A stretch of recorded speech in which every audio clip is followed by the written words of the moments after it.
क्या होता है हमारे मरने के बाद? क्या हमारा वजूद खत्म हो जाता है या फिर हम किसी और रूप में जिंदा रहते हैं? आखिर वो क्या चीज है जो हमें होशो हवास से भरपूर एक नायाब इंसान बनाती है? हमारे वजूद से जुड़ा ये एक बहुत बड़ा रहस्य है। ये एक ऐसी गुत्थी है जिसे सुलझाने में साइंस आज तक नाकामयाब रही है। लेकिन अब कुछ बायोलॉजिस्ट, फिजिसिस्ट्स और फिलोसोफर्स इस बड़े सवाल के जवाब के बेहद करीब पहुंच चुके हैं कि क्या मृत्यु के बाद भी जीवन है?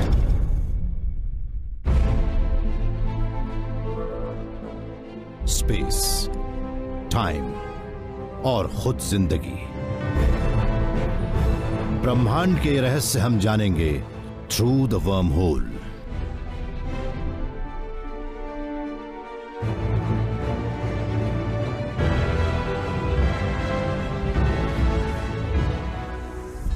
क्या मौत हमारा अंत है? सिर्फ एक सन्नाटा, अंधेरा, खालीपन, या फिर हमारे अंदर ही कोई ऐसी दिव्य चमक मौजूद है जो हमारा शरीर बेजान हो जाने के बाद भी जिंदा रहती है?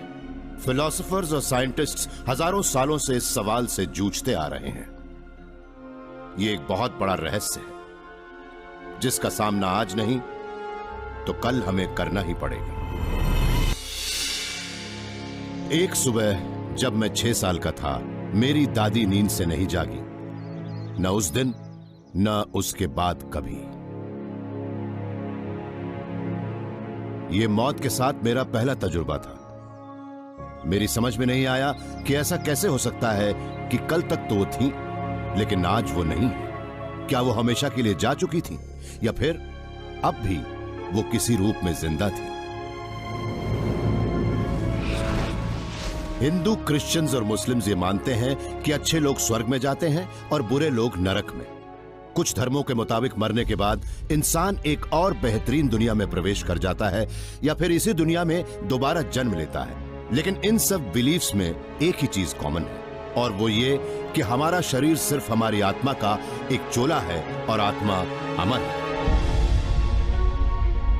कई लोग मन ही मन इस बात में यकीन करते हैं, लेकिन क्या इस बात को साइंटिफिकली साबित या खारिज करने का कोई तरीका है? एबन अलेक्जेंडर पिछले 15 सालों से हार्वर्ड मेडिकल स्कूल में न्यूरो सर्जरी करते और पढ़ाते आ रहे हैं। लेकिन 2008 में उनके करियर में अचानक एक ऐसा अजीब मोड़ आया जिससे मौत के बाद के जीवन की संभावना का उन्हें गहराई से एहसास हुआ।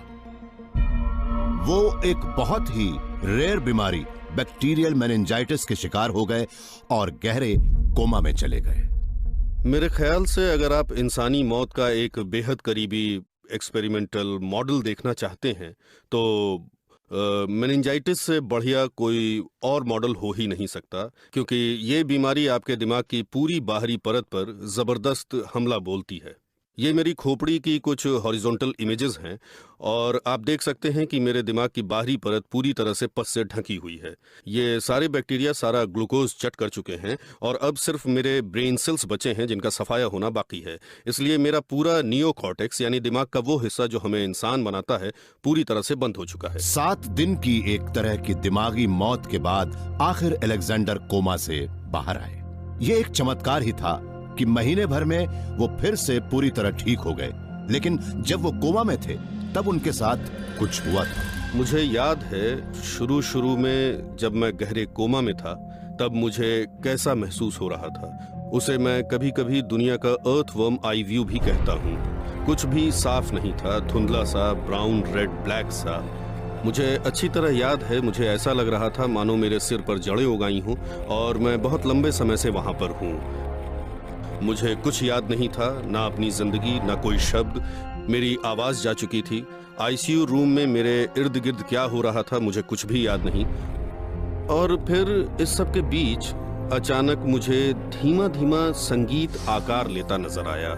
धीरे धीरे वो संगीत फैलता गया और उसके साथ ही वो मनहूस धुंधलापन, वो अंधेरा छंटता चला गया। अचानक मैंने अपने आप को एक बेहद खूबसूरत वादी में दाखिल होते हुए पाया। मुझे अपने शरीर का कोई एहसास नहीं हो रहा था। मुझे अपने हाथ पैर बिल्कुल भी महसूस नहीं हो रहे थे, पर मुझे इस बात का एहसास जरूर था कि मैं किसी तितली के पंख पर मौजूद कोई छोटा सा कण हूँ। वो बहुत ही खूबसूरत तितली थी और वहाँ वैसी ही लाखों तितलियां हमारे इर्द गिर्द मंडरा रही थीं और वो झुंड में बहुत ही सुंदर आकार बनाकर उड़ान भर रही थीं। और फिर हम सब ये ब्रह्मांड छोड़कर उस लोक में दाखिल हुए जिसे अब मैंने कोर का नाम दिया है। वो जगह इतनी बड़ी थी और उसका कोई ओर छोर नहीं था। हालांकि वहां थोड़ा अंधेरा था, लेकिन इसके बावजूद मुझे ब्रह्मांड से बाहर उस जगह पर पूरी तरह से उस दिव्य शक्ति का सुखद एहसास हो रहा था जिसे हम ईश्वर कहते हैं। सच कहूं तो मुझे सारे ब्रह्मांड अपनी आंखों के सामने नजर आ रहे थे और ये बात बिल्कुल साफ थी कि प्यार उन सब ब्रह्मांडों का एक बहुत बड़ा हिस्सा था। अलेक्जेंडर को जो अनुभव हुआ, ठीक इसी तरह का अनुभव पहले भी ऐसे कई लाखों करोड़ों लोगों को हो चुका है जो मौत के मुंह से बाहर निकल कर आए हैं। लगभग वो सभी लोग कुछ इस तरह की बातों का दावा करते हैं जिनके आधार पर साइंस अभी तक ये साबित नहीं कर पाया है कि हमारे मौजूदा जीवन के परे भी कोई और जीवन है। न्यूरो साइंटिफिक एंगल से ये बात किसी को समझाना मेरे लिए बहुत ही मुश्किल था, क्योंकि मेरा साइंटिफिक दिमाग समझ नहीं पा रहा था कि आखिर ये कैसे मुमकिन है। लेकिन इसके बावजूद वो सब मुझे एकदम साफ साफ याद था।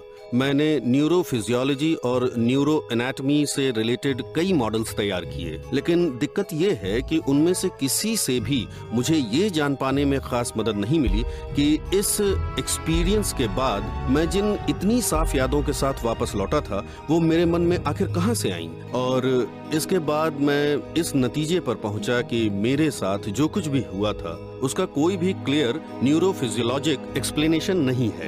एबन अलेक्जेंडर का तजुर्बा यकीनन इतना जबरदस्त था कि उसने उनकी जिंदगी बदल कर रख दी, लेकिन किसी भी सूरत में उसे बेजोड़ नहीं कहा जा सकता। Bruce Grayson university of Virginia school of medicine में साइकियाट्रिस्ट है। उन्होंने मौत के मुंह से निकलकर आने वाले लोगों के लगभग 1000 से भी ज्यादा केसेस की स्टडी की है।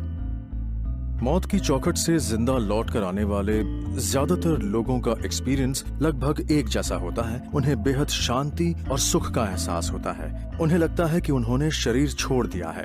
उन्हें कोई तेज चमकती हुई रोशनी नजर आती है जो बेहद गर्मजोशी और बेपनाह मोहब्बत के साथ उन्हें अपनी ओर खींचती है। कुछ लोगों को कभी कभी कोई फरिश्ता या देवता भी नजर आता है जिसे वो गॉड या क्राइस्ट भी कहते हैं, या उसे ना पहचान कर उसे कोई महाशक्ति कह देते हैं। कई साइंटिस्ट इन दावों को नहीं मानते। उनका कहना है कि ये दावे लोगों के दिमागी फितूर के अलावा और कुछ भी नहीं है, और ऐसा ज्यादातर तब होता है जब भयंकर शारीरिक दबाव की स्थिति में हमारे दिमाग के नर्व सेल्स को ऑक्सीजन नहीं मिल पाती। 70 के दशक में अमेरिका की एयरफोर्स अनजाने में इस बात से संबंधित कुछ एक्सपेरिमेंट्स कर बैठी। साइंटिस्ट ने पायलट्स को सेंट्रीफ्यूज यानी एक तरह की अपकेंद्री मशीन में घुमाकर उनके शरीर पर जबरदस्त जी फोर्स डाला। इससे उनके शरीर का पूरा खून खींचकर उनके पैरों तक पहुंच गया और उनके दिमाग में ऑक्सीजन की भारी कमी हो गई। इस वजह से वो सब बेहोश हो गए। होश में आने पर कुछ पायलट्स ने बताया कि उन्हें एक चमकदार रोशनी नजर आई थी। कुछ का कहना था कि वो अपने शरीर से निकलकर बाहर आ गए थे और ऊपर से अपने शरीर को देख रहे थे। ये सभी अनुभव उन लोगों के अनुभवों से काफी मिलते जुलते थे जो मौत के बेहद करीब पहुंचकर लौट आए थे, लेकिन सिर्फ एक बड़ा फर्क था। जिस वक्त ऑक्सीजन की कमी से वो अपने होश खो रहे थे, उस वक्त कुछ हद तक उनके वही लक्षण थे जो मौत की दहलीज पर खड़े किसी इंसान के होते हैं। लेकिन अपने उस एक्सपीरियंस के दौरान उनमें से किसी की भी अपने किसी मरे हुए रिश्तेदार, फरिश्ते या दिव्य शक्ति से मुलाकात नहीं हुई। इन सब फिजियोलॉजिकल एक्सप्लेनेशंस के साथ दिक्कत यह है कि जिस वक्त हमारा दिमाग कॉम्प्लेक्स थिंकिंग यानी पेचीदा सोच विचार के लायक नहीं होता, उस दौरान होने वाले परसेप्शंस और पेचीदा यादों के बनने की वजह वो नहीं बता सकते। तो क्या मौत को छूकर आने वाले लोगों के तजुर्बे किसी ऐसे मन का आखिरी ख्वाब होते हैं जो दम तोड़ने वाला है, या फिर वो इस बात का संकेत है कि मौत के बाद भी कुछ और है? इस सच को जानने के लिए एक बहुत बड़ी साइंटिफिक क्वेस्ट छेड़ने की जरूरत है जिससे इंसानी आत्मा का पता लगाया जा सके। लेकिन क्या आत्मा सिर्फ एक मनगढ़ंत चीज है या फिर ब्रह्मांड का कोई बुनियादी अंश?